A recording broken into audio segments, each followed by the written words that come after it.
নমস্কার, দেখছেন নিউজ 18 বাংলা। মিমি রয়েছে আপনাদের সঙ্গে। ডেবরার দলবতীপুরে প্রমোটারের দাদাগিরি, সেই খবরই দেখাবো আপনাদের এই মুহূর্তে। সেই ছবি দেখাবো।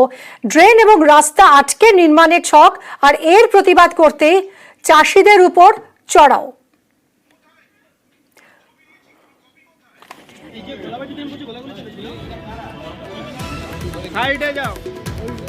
এই মুহূর্তে যে খবর আপনাদেরকে জানাবো, নিরাপত্তাহীন হবেন নেতারা। কর্মীদের চাপের মুখে নিরাপত্তাহীন হতে চাইলেন সুকান্ত মজুমদার। সুকান্ত মজুমদার ছেড়ে দিতে চাইলেন বাহিনীর জওয়ানদের নিরাপত্তা। আজ দক্ষিণ 24 পরগনায় আক্রান্ত বিজেপি কর্মীদের সঙ্গে সাক্ষাৎ করেন সুকান্ত মজুমদার। তারা যত শীঘ্র সম্ভব বাড়ি ফিরে যাক, এবং সেই জন্য আমরা পুলিশ প্রশাসনের সর্বোচ্চ স্তর থেকে শুরু করে থানার আইসি পর্যন্ত সবার সাথে কথা বলছি, সবাইকে আবেদন জানাচ্ছি। আমাদের কর্মীদের প্রশাসনের উপর এখনো কোনো ভরসা নেই, কারণ সব জায়গাতে তাদেরকে হুমকি দেওয়া হয়েছে যে কেন্দ্রীয় বাহিনী চলে যাওয়ার পর তাদের ব্যবস্থা হবে। কর্মীরা চাইলে আমাদের কেন্দ্রীয় বাহিনী ছাড়াও আমরা ঘুরতে পারি। রাজ্য সভাপতি হওয়ার পরে পেয়েছি, তার আগে তো আমি কেন্দ্রীয় বাহিনী ছিল না, তা আমার নিরাপত্তা পেয়েছি।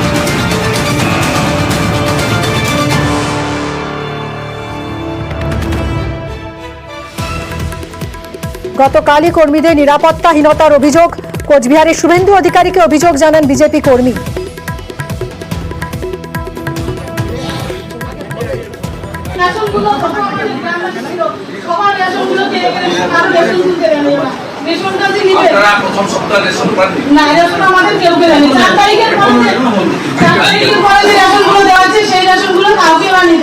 প্রথমত আমার বাড়ি ভাঙচুর করে, টিউবওয়েল, গ্যাস সিলিন্ডার সবকিছু নিয়ে যায়।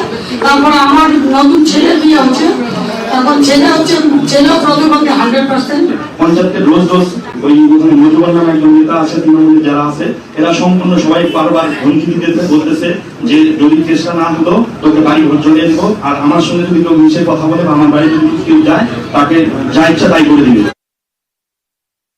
আমাদের যে পরিস্থিতি, আমরা বাড়িতে চলতে পারতেছি না, ফিরতে পারতেছি না। কালকে আমার বন্ধুকে ঘুমারি আটকে পার্টি পিছনে নিয়ে গিয়ে অনেক কিছু বলেছে ওরা, তৃণমূলের লোকেরা। আমরা কেমন করে বাঁচবো? আপনারা তো সবাই ঠিকঠাক জায়গায় থাকেন, আমরা সাধারণ মানুষ দেখেন। আপনারা একটু গ্রামে গ্রামে সবার বাড়ি বাড়িতে যান, আমি হাত জোর করে রিকোয়েস্ট করছি। আমরা বাড়িতে থাকতে পারবো না স্যার, আমরা কেমন করে কোথায় যাবো আমরা বলুন? আমরা তো বিজেপিটা করি। ভাই, আমি নিজে ছুটে এসেছি আমাদের এই সমস্যা বা আপনাদের এই সমস্যার সমাধান করার জন্য, এবং আমাদেরও সীমাবদ্ধ ক্ষমতা আছে, এটা নতুন নয়।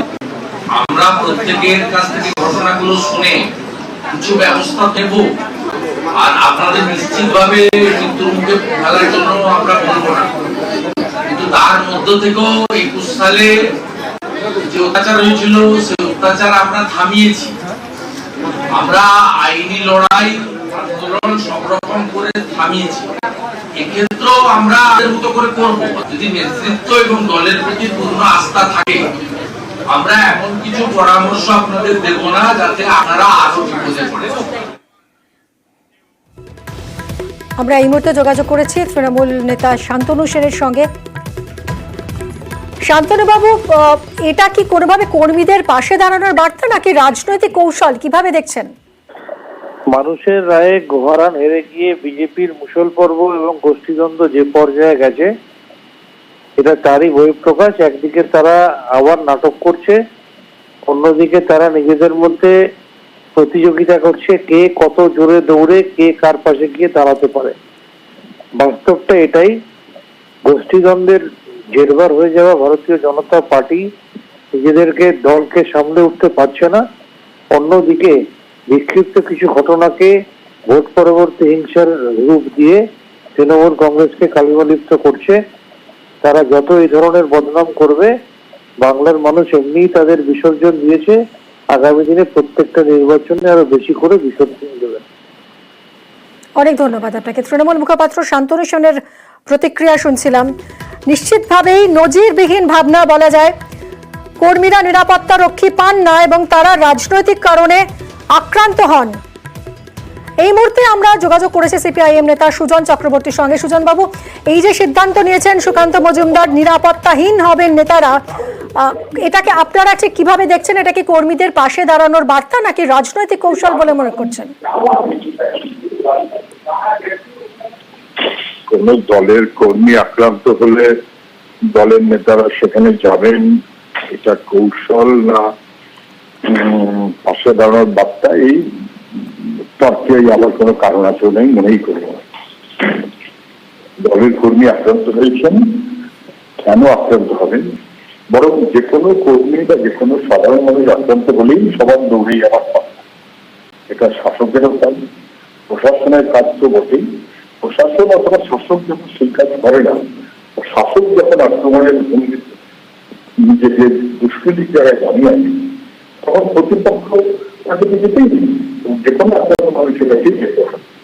ফলে কে কোন দল, কে কোন নেতা কখন গেছেন, সবচেয়ে বড় কথা হচ্ছে প্রতিদিন রাজ্য জুড়ে নানান আক্রমণ এবং প্রতিটি ক্ষেত্রেই মানুষ তার পাশে দাঁড়াবেন, এই স্বাভাবিক।